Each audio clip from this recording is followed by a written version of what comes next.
Patricia de Lille joins us now from Cape Town. She is South Africa's Minister for Public Works, but she's also the spokesperson for the Williams family. Good to see you, Patricia. For people who only ever knew Chester on the rugby field, who knew him from reading magazines and books, his successes on the rugby field, talk to us a bit about the man behind all that success, please.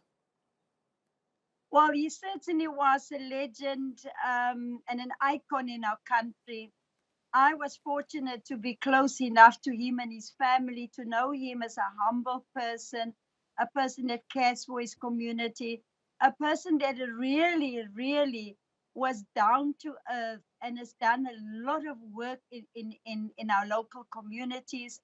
He started the Chester Williams Foundation, of which I'm a trustee, and he recruited young, poor Black boys from the townships. He gave them scholarships so that they could study and become good rugby players like him. And he plowed back a lot into the poor communities in Paarl, the place where he was born. So certainly Chester's given a lot back to his country, and we are indebted to him for his excellent performance on and off the field in South Africa. There's quite a lot of tributes been pouring in, certainly on social media, but I'd like to get a sense from you what the reaction has been to Chester's passing, specifically in Cape Town. Well, you know, since Friday night, I arrived just 10 minutes after he had passed on. People started pouring in at the hospital. People were sending messages from all over the world, including the All Blacks. They sent a special tribute. As you know, Chester was supposed to be in Japan at the World Cup, where he was going to launch his own beer, and all the proceeds and the income from that, he was going to plow back into the Chester Williams Foundation. And so South Africans are devastated, from President Cyril Ramaphosa to the ordinary men and women on the street. And that is why the final funeral services will be held on Saturday, this coming Saturday at 12 p.m. At the Newlands Rugby Stadium, so that we can allow more people to attend. We're also having a memorial service for him tomorrow night, Wednesday, at the University of the Western Cape. That's where he was working before he passed on. He was the head coach, and he led the University Western Cape team to back into the league of varsities. So he was a really a strong person who gave his everything. Patricia, this feels almost an unfair question, but how is the family holding up in the midst of all this tragedy? Well, it's very difficult. It's, you know, there was no time to say goodbye for the family. His wife, Maria Williams, and the kids rushed him to hospital that is just about 1 minute away from their house. And they were not in time, so they could save his life. And life was just cut too short.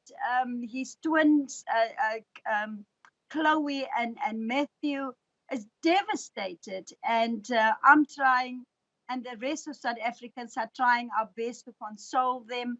But, you know, he was not only a father, he was a friend to them. He really worked hard to give the best to his children and his wife, Maria. Patricia, what kind of legacy does Chester leave behind? The legacy of Chester is that he was the first Black Springbok, and he also played in the 1995 World Cup that South Africa won.